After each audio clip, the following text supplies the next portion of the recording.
이 소식 들었어? 1년 동안 민주진영 스피커들이 한 일은 검찰이라는 글자 삭제하기. 그 방식은 대통령의 발언은 이런 뜻이라는 말도 안 되는 해석만 했고, 이재명 대통령이 공약했던 검찰의 수사, 기소의 분리는 끝났다. 국민 듣기 실력이 이렇게 떨어진 이유가 확증 편향 때문일까? 이재명 정부가 망해도 검찰 개혁만 보이는 사람들 답은 나왔네.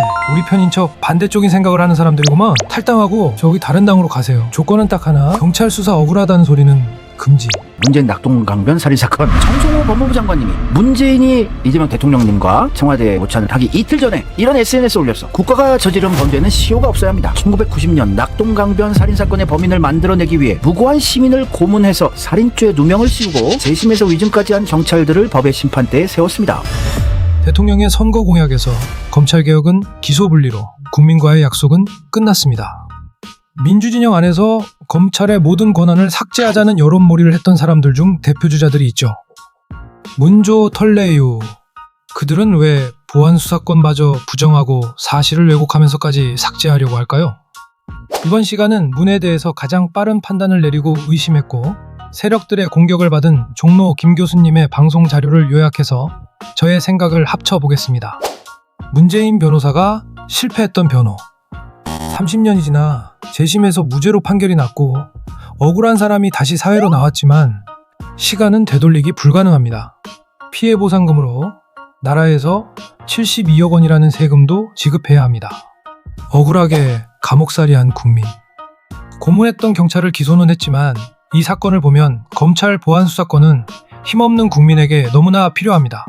그 당시 문재인 대통령이 변호사로 변호했지만 판결은 억울한 국민이 10년이 넘는 수감 생활을 했어야 했습니다. 국선 변호사로 변호할 수밖에 없는 국민들은 경찰의 부실한 수사 하나만 믿고 사회생활을 할 수 있을까요?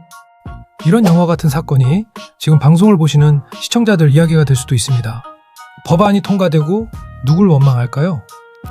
보안수사권 폐지를 반대하는 또 다른 시각.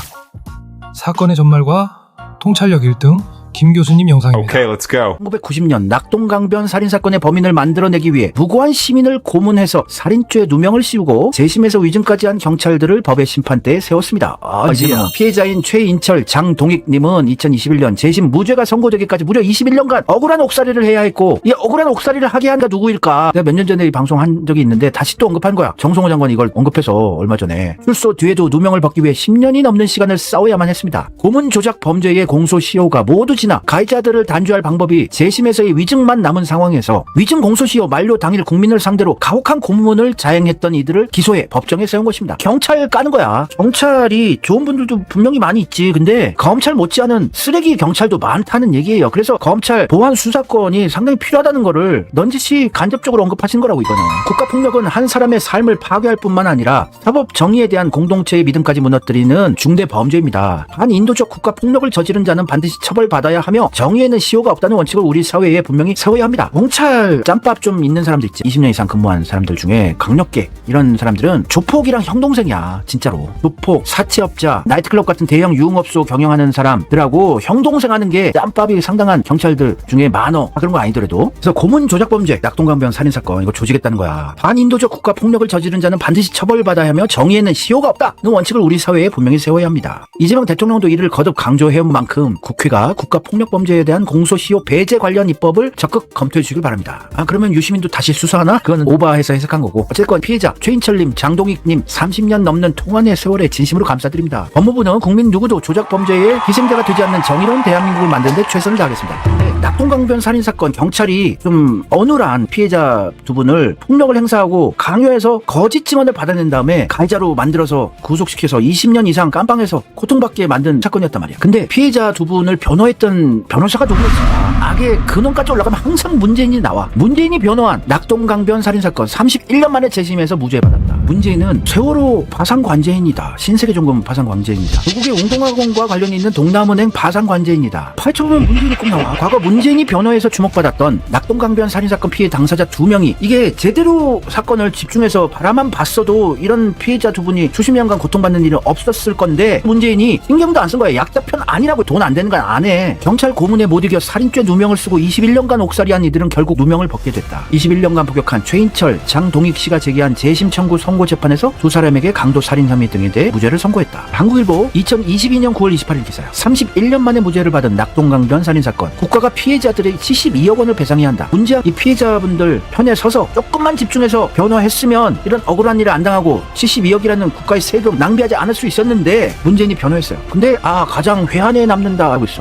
이거를 다시 재심 청구해서 무죄를 받아낸 변호사가 누군가. TV에 많이 나왔던 유명한 변호사야. 박준영 변호사라고 알지? 재심 전문. 자기는 능력 없다고. 하바리 변호사라고. 재심만 했다고. 이분이 문재인을 엄청 깠어. 문재인 역사의 비판을 받을 것이다. 검수완박 최종 결재자는 문재인이다. 검수완박. 이게 검찰 보안 수사권 완전 폐지랑 똑같은 얘기야. 검찰의 수사권을 완전 박탈하자. 문재인은 30년 넘게 변호사를 한 법조계 선배다. 형사법 전문가다. 누구보다 법안 문제점을 잘 알 뿐이다. 그래서 아쉽다. 또 최고 권력자로서 대통령이 국회 의결을 이유로 들며 법안에 찬성한 건 무책임하다. 검찰 보안 수사권이 그때 제대로 수사했으면 그분들 아무런 혐의 없이 고통받지 않는 21년 사셨을 텐데 대단히 실망했다. 내가 알던 대통령이 아니구나 라는 생각이 들 정도다. 역사의 비판을 받을 것이다. 훗날 역사는 대통령의 잘못된 판단으로 기록할 거라 믿는다. 자기는 문재인 찍었대요. 근데 검찰을 악마화한 문재인 역사의 비판을 받을 것이다. 자기는 정치적 목적으로 검수완박을 비판한 게 아니라고. 이분 욕심 없어.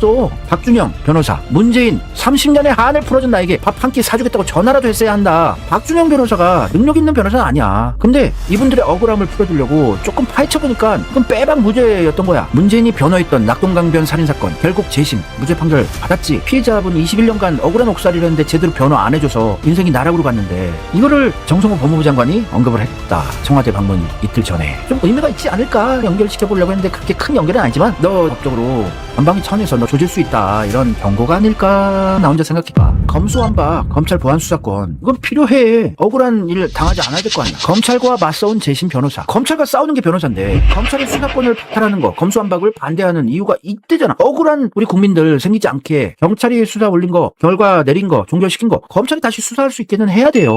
문재양도 예전에 손석희랑 임기 막판에 JTBC에서 인터뷰할 때 검찰 보안 수사권 필요하다고 언급을 했어요. 지도 너그 문프가 검찰 보안 수사권 필요하다고 했는데 자꾸 폐지한다는 들은 너그 문프 무시하는겨? 다시 봅시다. 경찰은 그러면 정치화될 염려가 없느냐? 그러니까 과거의 예를 보면 경찰 역시 수사 비리가 없었던 것도 아니고 또 정권에 따라서는 경찰이든 검찰이든 똑같이 그런 의구심 많이 받아왔던 것도 사실이고요. 맞습니다. 그래서 어느 수사기관이나 다 있는 문제인데요. 다만 이제 경찰의 잘못에 대해서는 바로잡을 수 있는 기회가 있다는 거죠. 맞아요. 검찰의 보안 수사에 의해서 잘못된 수사를 바로잡을 수도 있고 또 경찰관이 뭔가 잘못했을 경우에 그 문책할 수도 있고 감시 견제할 수 있는 장치가 있다는 것입니다. 검찰에 대해서는 그런 장치가 없고 유일하게 지금 마련된 것이 공수처가 마련되어 있는데 아직도 이제 그 힘이 굉장히 미약하죠. 초대 공수처장도 김앤장 출신의 서울대 출신의 강남 살고 TK 출신의 완전 적폐 그랜드 슬램 임명해놓고선 같은 적폐 한 패인을 임명해놓고선 공수처로 다 해결할 수 있다고 선동질을 했냐. 골치 아프다니까. 문재인 아무것도 안 한 게 낫지. 더러운 짓은 또 했다고. 문재인은 얘는 아무것도 안 한 게 나아. 아니 박근혜처럼 문재인을 압박하려는 메시지가 아닌가 확대 해석을 해보는 거야.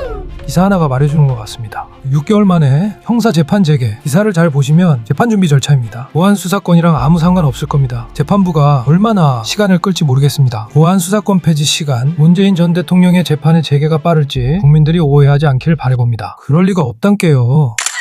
검찰청 폐지의 진짜 변수는 보안 수사권 폐지 여부입니다.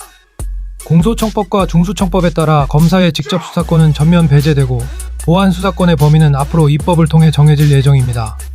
검찰개혁의 핵심인 이 보안 수사권을 존치할지 말지 형사소송법 개정안의 방향이 아직 정해지지 않았습니다. 만약 보안 수사권이 완전히 폐지된다면 어떻게 될까요? 지금 재판부가 지적해온 증거가 산만하니 특정해서 다시 내라는 요구에 대응할 때 검사가 직접 추가 수사를 하지 못하고 경찰에 보안 수사를 요청하는 우회 경로만 남게 됩니다. 즉 지금처럼 검사가 직접 증거를 재정리하고 보강하는 게 어려워질 수 있어서 결과적으로 트럭 기소 논란을 검찰 스스로 정리하는 게 더 힘들어지는 효과가 있을 수 있습니다. 정리하면 검찰청 폐지 자체는 재판 진행에 실질적 영향이 없습니다. 기소 유지 기능은 공소청이 그대로 승계하기 때문입니다.